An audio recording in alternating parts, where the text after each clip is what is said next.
Let's face it, every week you and I are playing the game, what's the latest and greatest in the AI space, right? It changes every single week. And right now, everyone is focused on LLM knowledge bases, which originated from this tweet from Andrej Karpathy. And there are a lot of really cool ideas here that I want to get into with you. And I built my own memory system on top of this. I think you're really going to like. It's simple, but super effective. So more on that in a bit, but let's get into a bit of context here. So Karpathy starts by saying something I'm finding very useful recently is using LLMs to build personal knowledge bases for various topics of research interest. So taking external information, bringing it into our own system and organizing it in the best way for agents to query. And this is a big use case for AI second brains right now, which is something I've been focusing on a lot recently. And I love seeing that he's using Obsidian as a core part of his stack. I always call it my canvas for working with things with my second brain. So cool to see that. And he really gives us his entire playbook here. It's nice and simple. So he talks about how he brings in information, data ingestion, how he views it, how he queries it, how he formats it, health checks that he's built in as well. And so I want to cover this entire architecture here, and that'll guide us into the custom solution that I've built on top. And I'm excited to show you this because here's the thing. This entire thing that he's presenting is working with external data, which there are a lot of use cases for that, but what I've built here is working with internal data. So giving Claude Code a memory that evolves with your code base. So basing the whole LLM knowledge base on our conversations with our coding agent or second brain instead of bringing in external data. But I've structured everything in exactly the same way. All of the optimizations for how we index and create systems for our agent to explore the information. It's really cool. So let's get into the infrastructure and then I'll show you how you can use this to evolve any code base. And yes, Claude Code does already have a memory system built in, and there are open source solutions out there already for Claude Code long-term memory. But I wanted to build this specifically because I am following everything Karpathy laid out here to a T, just for internal instead of external information. It's a lot simpler than other approaches already out there, and I would argue even more effective. You'll see what I mean when we get into it. So something really interesting that he says at the top here is he's spending more of his tokens with his agents manipulating knowledge, like Markdown and Obsidian, instead of manipulating code.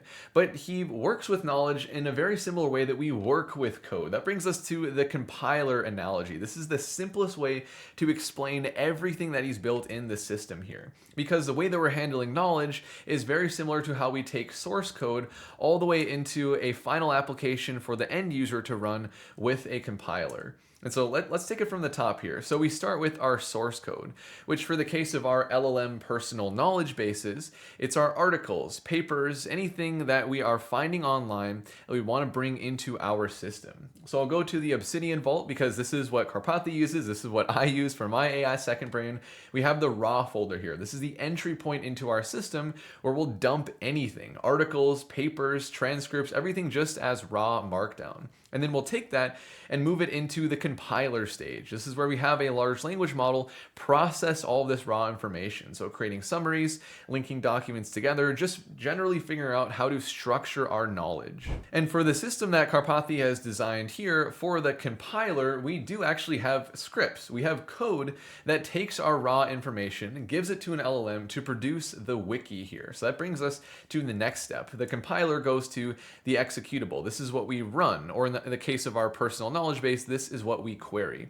So he calls it a wiki. This is where we have our compiled articles, everything produced from the large language model, and we have the backlinks. We are connecting pieces of knowledge together. So going back to Obsidian again, we have our graph view. This is one of the coolest parts of Obsidian, where we can see how our different pieces of knowledge, our different markdown documents are connected together through backlinks. And this is powerful because it gives our agent the ability to traverse through the graph, to search better, and even connect different pieces of knowledge together to give us a more comprehensive answer. So this is what we run, this is what we search. But before we actually get to the final step with the runtime, we also have a test suite. To continue with the analogy of code here, we are performing linting, he calls it linting, over our documents. So we're finding gaps where maybe we need to do more research, any kind of stale data, things that maybe we have in our raw folder that aren't actually in our wiki yet, and we need to take care of that discrepancy. Any kind of broken links, like if we have one document linking to another that doesn't exist, we're going to take care of all of that. And so we're even going so far in this system as to making sure that our data has integrity. That's pretty important. We want to have an accurate personal knowledge base. And then finally, we get into the last step here where we are running queries, right? This is the runtime where we are taking advantage of our wiki, having our agent search through it to find information for what we are currently working on. And the really interesting thing here is Karpathy said, I thought I had to reach for fancy RAG, but the large language model has been pretty good about auto-maintaining index files. And so one of the most important files in this entire setup within the wiki, we have the index. So this file describes to the agent, here are all of the different folders and resources that you have access to. So it uses this as a starting point, so we don't even have to do fancy RAG. The agent can just navigate through all of the files that we have as marked down in our Obsidian vault. It doesn't have to do any semantic search. There's no vector database here. It's nice and simple. It's one of the beauties of this strategy that really drew me to build on top of it. Okay, so let's now go from the compiler analogy to the exact data flow. I think this will really take it home for you. Then we'll get into my implementation that I built on top. I'll talk about how it relates to all these ideas here. So, okay, we start with our external information, and Karpathy specifically calls out the Obsidian web clipper. It's a really neat extension to Obsidian that allows us to very easily take anything from the internet and bring it directly into our vault, or in this case, right into our raw folder. The source of truth, like we talked about earlier, the unprocessed markdown, that we feed that into the large language model to create our wiki for us. And so I've built up a simple example here for demonstration. My raw folder just has some different articles on AI topics, and then within the wiki, this is what is processed. This is what our agent actually queries. We have this concepts folder, and this is where we tie everything together. We're taking ideas, concepts out of our raw documents. And we also have connections, how different things are relating together. And then of course we have the index. This is the main file that we want our agent to always have access to so that it has a high level idea of where it's going to start looking based on our question. And then the last thing that we have here is the agents.md. So this is like global rules for your coding agent, right? And so really what we do in our global rules here is we're describing the entire system for LLM knowledge bases so that the agent understands, here's where my information comes from. Here's the compiled version that I'm going to search. Here is the index and the log file, right? Like the entire system we explain to the agent so it has that meta reasoning. It understands what it's been dropped in when you start a new session with your second brain or coding agent, whatever it is. And the best part is, if you want to build this entire LLM knowledge base system for yourself, all you need to do is send this prompt into your coding agent. It could not be simpler. So this came directly from Karpathy. He had a follow tweet where he linked to this. This is essentially a PRD, right? A product requirement document that outlines everything we have to build for you to include this system in your own coding agent or a second brain. And so you just prompt this in, no other context, and it's just gonna one-shot the whole thing for you. And that's what I built into my version as well. If you look at the README here for the quick start, you don't even have to clone the repo yourself. You just send this prompt into your Claude Code, clone it, and then set up everything with the Claude Code hooks, everything that I have to make this LLM personal knowledge base, but for internal information instead of external. So inspired by the entire architecture we just covered here, but that's the key difference, is now this is giving Claude Code a memory that evolves with your code base. So instead of taking things from the internet, we are going to automatically capture session logs with hooks. And so session logs are kind of like the raw folder where we're just putting in our conversations, and then we're going to use the Claude Agent SDK behind the scenes to automatically extract everything into structured cross-reference knowledge articles. So your coding agent, like you can do this per code base, it's going to get smarter and smarter over time because it remembers the decisions you've made and how you've evolved your project. The sponsor of today's video is InsForge. InsForge is an open source platform that gives your coding agent everything it needs to ship full stack apps. Think if you had Vercel, Supabase, and OpenRouter all in one platform. So we have a database, we've got authentication, storage, we can route to 50 different large language models. We have hosting as well. It is everything you need, and we give our agent the ability to manage all of this through a CLI and an agent skill. And take a look at this. It literally takes less than 5 minutes to install the InsForge CLI and skill on any code base, and then I can go into Claude Code and prompt it to create an application. So here I'll have it make both a backend and a front end, and I'm specifically asking it to use InsForge to create my database table, set up authentication, to host it as well.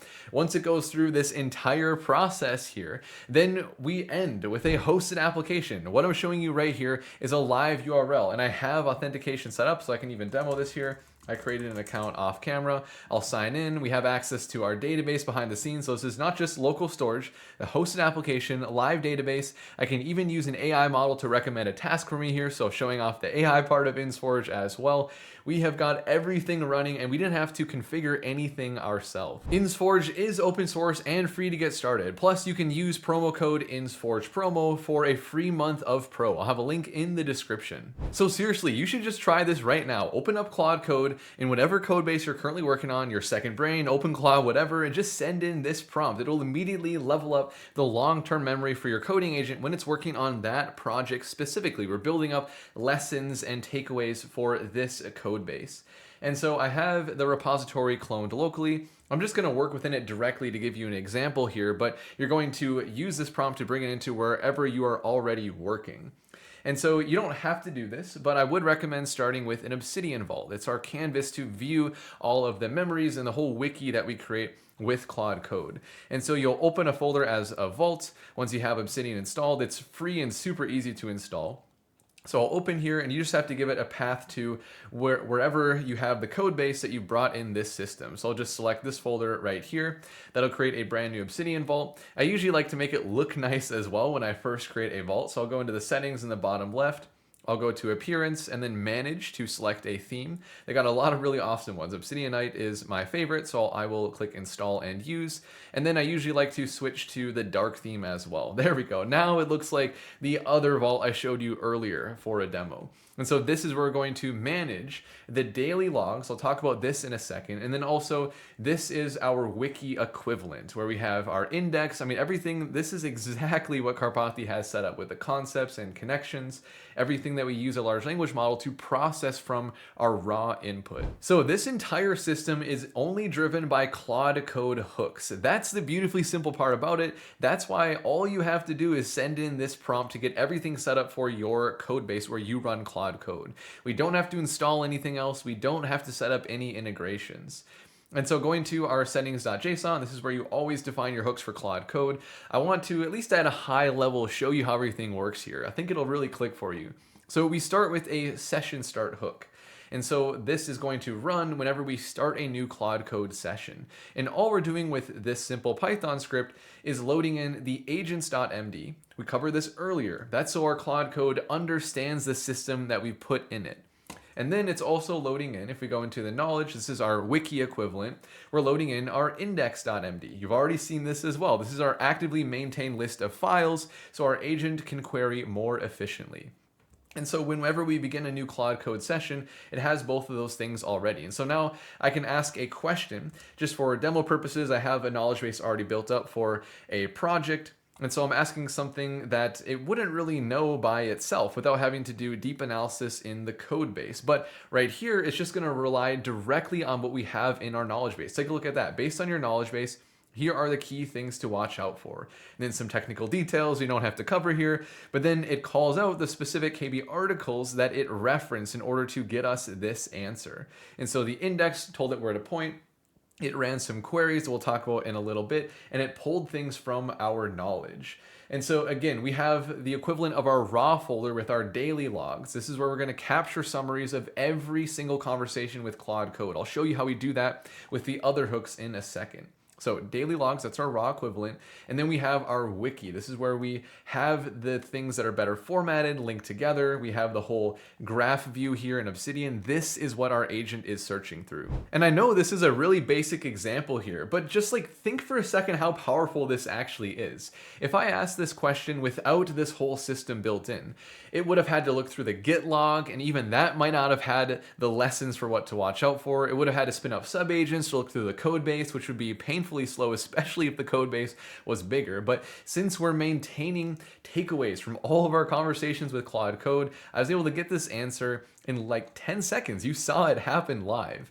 And so the other really powerful part of this entire system is the other two hooks. We have a pre-compact and a session end, and they're both actually doing a very similar thing. Whenever we're about to lose context, either through closing off a session or doing memory compaction, we want to send the latest messages from Claude Code into another large language model to process and create the summary. And that summary is what we're going to put in the daily log file. So like this is the summary from one conversation, decisions that were made, lessons that were learned, action items, and then we go on to the next session. We have a very standard format here handling every single Claude Code session.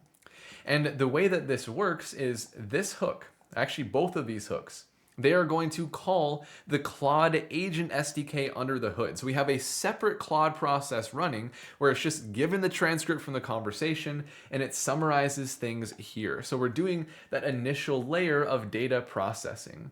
And not to get too technical here, but one other really powerful part of this is we have the flush process. And so once a day, we're going to take the logs, we're going to extract the concepts and connections from them, and then that's what we populate in the wiki. And then our search is going to focus here in knowledge, but then it can also look through the daily logs if we want as well. So we have full information about everything here, lessons learned, decisions made. If you want to customize this, you can even go into the scripts here.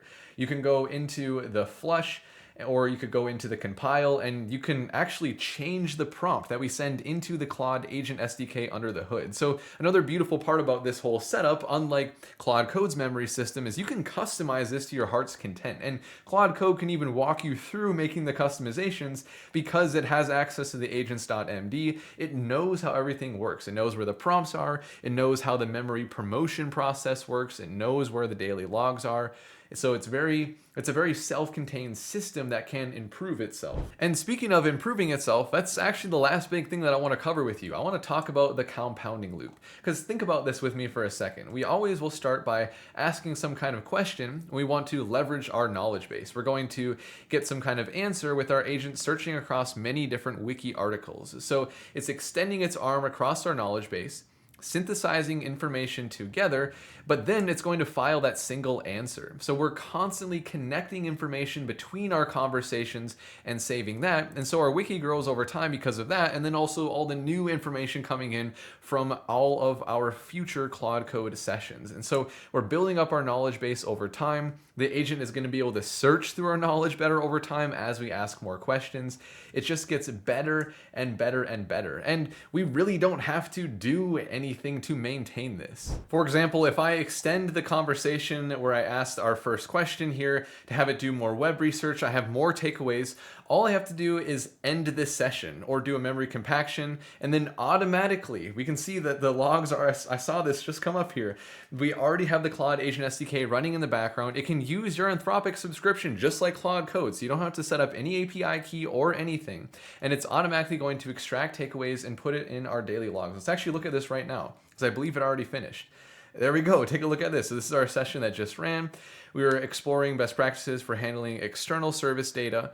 And then we have these key exchanges, lessons learned from our additional web research. We're building this up over time. It'll eventually get promoted into our wiki here. We don't have to do anything. And the questions that we ask our agent are just going to get better and better answers over time. Very, very powerful. So there you go. That is LLM knowledge bases for internal data, long-term memory for our second brains, instead of external data like Karpathy's implementation. But of course, thanks to him for all of the inspiration here.